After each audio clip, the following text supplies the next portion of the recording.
اقوام متحدہ security council میں بھارت نے پاکستان کی شدید مذمت کرتے ہوئے الزام لگایا کہ پاکستان نے 1971 میں آپریشن سرچ لائٹ کے دوران مشرقی پاکستان یعنی موجودہ بنگلہ دیش میں 4 لاکھ خواتین پر نسلی اور جنسی تشدد کی حمایت کی ہے۔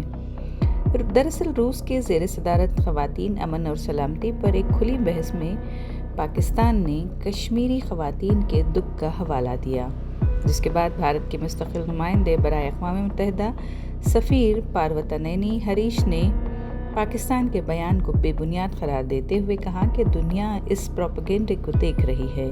انہوں نے کہا کہ ہر سال ہمیں افسوس کے ساتھ پاکستان کی کہانیاں سننی پڑتی ہیں جو خود اپنے مظالم کو نظر انداز کرتا رہتا ہے۔ آپریشن سرچ لائٹ جو 25 مارچ 1971 کو شروع کیا گیا ایک ظالمانہ فوجی کریک ڈاؤن تھا جس میں مشرقی پاکستان میں بڑے پیمانے پر قتل اور جنسی تشدد کیا گیا۔ ہریش نے کہا کہ یہ اپنی ہی عوام پر بمباری کرتا ہے اور 1971 کے اقدامات کو انسانیت پر دھبا قرار دیا۔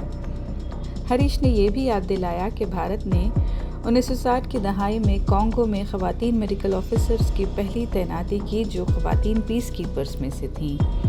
بھارت نے فروری 2025 میں عالمی جنوب کے خواتین امن فوجیوں پر ایک بین الاقوامی کانفرنس کی میزبانی بھی کی تھی جس میں 35 ممالک کے مندوبین شریک ہوئے تاکہ جنسی استحصال کے خلاف حکمت عملی پر بات ہو سکے اور خواتین کے کردار کو فروغ دیا جا سکے۔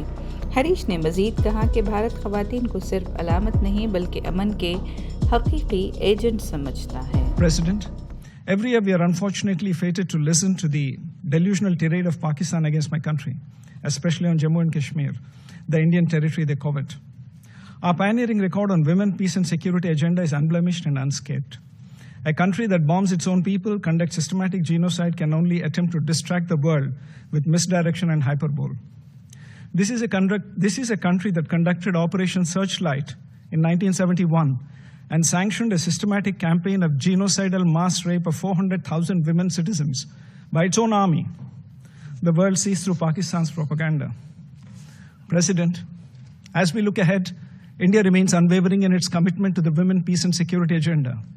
We stand ready to share our expertise with partners, particularly those in the Global South, fostering collective solutions to shared challenges. Thank you, President.